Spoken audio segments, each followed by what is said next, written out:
WB set পরীক্ষার বসার জন্য মিনিমাম এলিজিবিলিটি কি লাগে, বা ডাব্লিউবি সেট পরীক্ষায় বসার জন্য বয়সের ঊর্ধ্বসীমাই বা কত, বা এজ লিমিট কত? এই প্রশ্নটা অনেকেই তোমরা করেছিলে। আজকের এই ভিডিওতে তোমাদেরকে ডাব্লিউবি সেট এক্সামে বসার জন্য মিনিমাম এজ লিমিট কীরকম প্রয়োজন, বা এলিজিবিলিটি ক্রাইটেরিয়া কি রয়েছে, এবং ডাব্লিউবি সেট পরীক্ষার ফর্ম ফিল আপ কবে হতে পারে, এই সম্পর্কে ডিটেল ধারণা তোমাদেরকে দেবো। তাই যারা যারা ডাব্লিউবি সেট ডিসেম্বর মাসে দিতে চলেছো বা ডাব্লিউবি সেট সম্পর্কে তোমরা ধারণা পেতে চাও, তাদেরকে বলবো স্কিপ না করে পুরো ভিডিওটা শেষ পর্যন্ত দেখো, কারণ এই ভিডিওর প্রত্যেকটা ইনফরমেশন তোমাকে তোমার নেট সেট এক্সামে সাফল্য পেতে ভীষণভাবে সাহায্য করবে। তো সবাইকে ওয়েলকাম জানাই আমার ইউটিউব চ্যানেল সৌভিক পাল ইউটিউব চ্যানেলে। আমি হলাম তোমাদের সৌভিক স্যার, যেখানে তোমরা net set SLST TET related বিভিন্ন এক্সাম সম্পর্কে আপডেট এবং তার প্রিপারেশনও কিন্তু তোমরা পেয়ে যাবে। তার জন্য অবশ্যই চ্যানেলটাকে সাবস্ক্রাইব করে বেল আইকন প্রেস করতে ভুলো না। এবং তুমি যদি নেট সেটের অ্যাসপিরেন্টস হয়ে থাকো, তাহলে স্ক্রিনে যে নাম্বারটা দেখতে পাচ্ছ 8583890659, এই নাম্বারে নেট সেট লিখে আমাকে হোয়াটসঅ্যাপ করবে।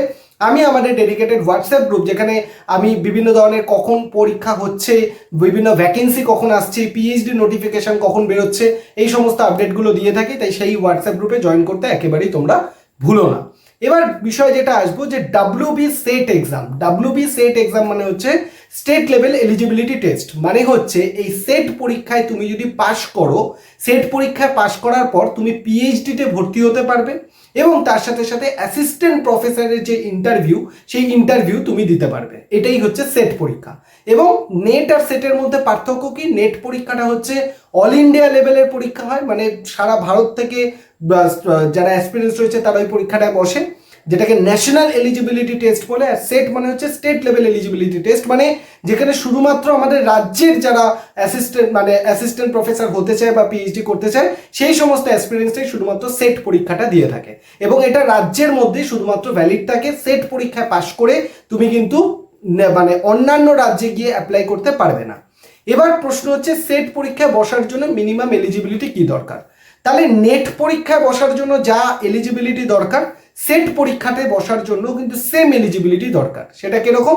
সেটা হচ্ছে মাস্টার ডিগ্রিতে তোমাকে কি করতে হবে, তুমি যদি জেনারেল ক্যাটাগরি স্টুডেন্ট হও, মাস্টার ডিগ্রিতে 55% নাম্বার তোমার থাকতে হবে, তাহলেই তুমি কিন্তু সেট পরীক্ষায় বসতে পারবে। এবার অনেকের এক্ষেত্রে প্রশ্ন থাকে যে স্যার আমি তো সেট মাস্টার ডিগ্রি আমার চলছে, তাহলে কি আমি সেট পরীক্ষায় বসতে পারবো? উত্তরটা হবে হ্যাঁ, বসতে পারবে। তুমি যদি তোমার মাস্টার ডিগ্রি চলে, সেই অ্যাপিয়ারিং দিয়েও তুমি সেট পরীক্ষায় বসতে পারবে। তবে সেট এক্সামটা ক্লিয়ার করার 2 বছরের মধ্যে তোমাকে তোমার মাস্টার ডিগ্রিটাকে কমপ্লিট করে নিতে হবে। মানে তুমি যদি ডিসেম্বর মাসে 2026 ডিসেম্বরে সেট ক্লিয়ার করো, তাহলে 2027-2028 ডিসেম্বরের মধ্যে তোমাকে তোমার মাস্টার ডিগ্রিটাকে কমপ্লিট করে ফেলতে হবে। আশা করি যারা ভিডিও দেখছো তাদের সবারই ঠিকঠাক মতো পড়াশোনা করলে মাস্টার ডিগ্রি কমপ্লিট হয়ে যাবে তার আগে। তো সুতরাং তোমরা মাস্টার ডিগ্রি করতে করতে অ্যাপিয়ারিং দিয়ে কিন্তু সেট পরীক্ষায় বসতে পারো, বা সেট এক্সামটার জন্য প্রিপেয়ার করে সেট এক্সামটাকে দিতে পারো। ঠিক আছে? তাহলে এতে করে কি হবে, তোমার মাস্টার ডিগ্রি চলতে চলতেই যদি সেট এক্সামটা ক্লিয়ার হয়ে যায়, তোমাকে আর তখন ঘরে বসে থাকতে হবে না, বা তার জন্য তোমায় চিন্তা করতে হবে না। এবার বিষয় যেটা তোমাদেরকে আমি বলবো, সেটা হচ্ছে সেট পরীক্ষা বসার জন্য আপার এজ লিমিট কত, বা বয়সের ঊর্ধ্বসীমা কত। দেখো, সেট পরীক্ষায় বসার জন্য বয়সের কোনো ঊর্ধ্বসীমা বা এজ লিমিট নেই। তুমি যে কোনো যদি বয়সের হও, তুমি সেট পরীক্ষায় বসতে কিন্তু পারবে। তোমার বয়স যতই হোক না কেন, সেট পরীক্ষায় বসা যায়। নেটের ক্ষেত্রেও কিন্তু শুধু নেট পরীক্ষায় যদি তুমি বসতে চাও, সেখানেও কোনো এজ লিমিট নেই। তুমি যত বয়সেরই হও না কেন, তুমি বসতে পারবে, কোনো আপার এজ লিমিট নেই। কিন্তু নেটে যেহেতু জেআরএফ রয়েছে, সেক্ষেত্রে তুমি যদি জেআরএফ এর জন্য অ্যাপ্লাই করো, তুমি যদি জেনারেল ক্যাটাগরির হও, তাহলে তোমার 30 বছর টাইম। রিজার্ভ ক্যাটাগরি এবং জেনারেল ক্যাটাগরি ফিমেলদের জন্য 35 বছর অবধি টাইম কিন্তু দেওয়া হয় ফর জেআরএফ। কিন্তু তুমি যদি শুধু নেটের জন্য অ্যাপ্লাই করো বা শুধু সেটের জন্য অ্যাপ্লাই করো, তাহলে বয়সের কোনো ঊর্ধ্বসীমা নেই। তুমি যে কোনো বয়সে কিন্তু গিয়েও সেট পরীক্ষা বা নেট পরীক্ষা কিন্তু তুমি দিতে পারবে। তো এই হচ্ছে আমাদের মোটামুটি সেট পরীক্ষার বসার জন্য কি এলিজিবিলিটি ক্রাইটেরিয়া দরকার এবং এজ লিমিট কত দরকার, সেটা তোমাদেরকে আমি বললাম।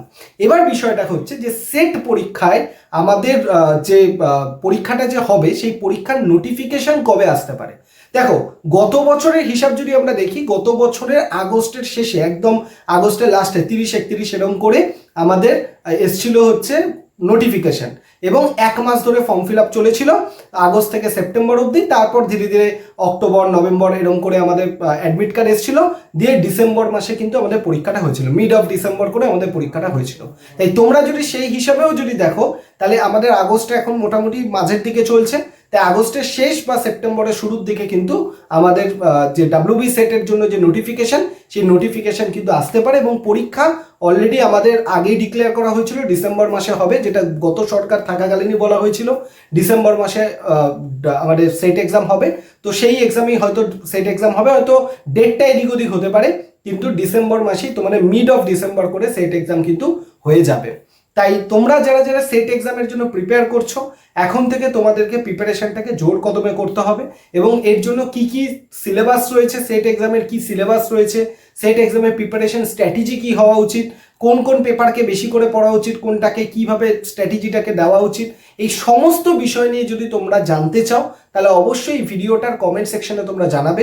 তাহলে আমি সেট এক্সামের সিলেবাস সম্পর্কে, সেট এক্সামের প্রিপারেশন স্ট্র্যাটেজি সম্পর্কে সমস্ত কিছুটা তোমাদেরকে 1 by 1 এই ইউটিউব চ্যানেলে বলে দেবো, যাতে করে তোমাদের প্রিপারেশনটা নিতে তোমাদের হেল্প করবে। এবং আগামী 4-5 মাস তুমি কিভাবে পড়াশোনা করতে পারো তার একটা প্রিপারেশন স্ট্র্যাটেজিও কিন্তু তোমাদেরকে আমি বলে দেবো। অবশ্যই তার জন্য যদি এগুলো প্রয়োজন হয় ভিডিওর কমেন্ট সেকশনে লিখবে, এবং এই ভিডিওটা ভালো লাগলে অবশ্যই একটা লাইক শেয়ার করে দেবে। এবং যদি তুমি সেট এক্সপিরিয়েন্স হও বা নেট এক্সপিরিয়েন্স হও, চ্যানেলের সাথে কানেক্টেড থাকতে কিন্তু একেবারেই ভুলো না, কারণ এই চ্যানেলে আমি কিন্তু তোমাদের প্রচুর ইউজিসি নেটের ক্লাস অলরেডি করিয়েছি। তোমরা লাইভ সেকশনে গেলে দেখতে পাবে পেপার 1-এর ক্লাস, জিওগ্রাফির ক্লাস, আমি আরও পেপার 1-এর ক্লাসও তোমাদের এই চ্যানেলে করাবো। তাই চ্যানেলটার সাথে সাবস্ক্রাইব করে কানেক্টেড থাকতে ভুলবে না। দেখবে চ্যানেলের ভিডিও নিচের দিকে ডান দিকে তুমি মানে সাবস্ক্রাইব বলে অপশন পাবে, ওই সাবস্ক্রাইব বাটনটায় যদি তুমি ক্লিক করে দাও তাহলে কিন্তু তুমি চ্যানেলের সাথে কানেক্টেড থাকবে। যখনই আমি ক্লাস নেব, আপডেট আসবে, তোমার কাছে নোটিফিকেশনগুলো পৌঁছে যাবে। এবং তার সাথে সাথে টেলিগ্রাম চ্যানেল, হোয়াটসঅ্যাপ চ্যানেল, যার লিঙ্ক ডিসক্রিপশন বক্সে দিয়ে দিলাম, সেখানে জয়েন করতে কিন্তু একেবারে ভুলো না, কারণ ওখানেই সমস্ত আপডেটগুলো আমি বিভিন্ন ভ্যাকেন্সির যে আপডেটগুলো, জব আপডেটগুলো, সেগুলো কিন্তু ওখানে আমি দিয়ে থাকি। সবাই ভালো থাকো, সুস্থ থাকো, দেখা হচ্ছে নেক্সট ভিডিওতে। ধন্যবাদ সবাইকে।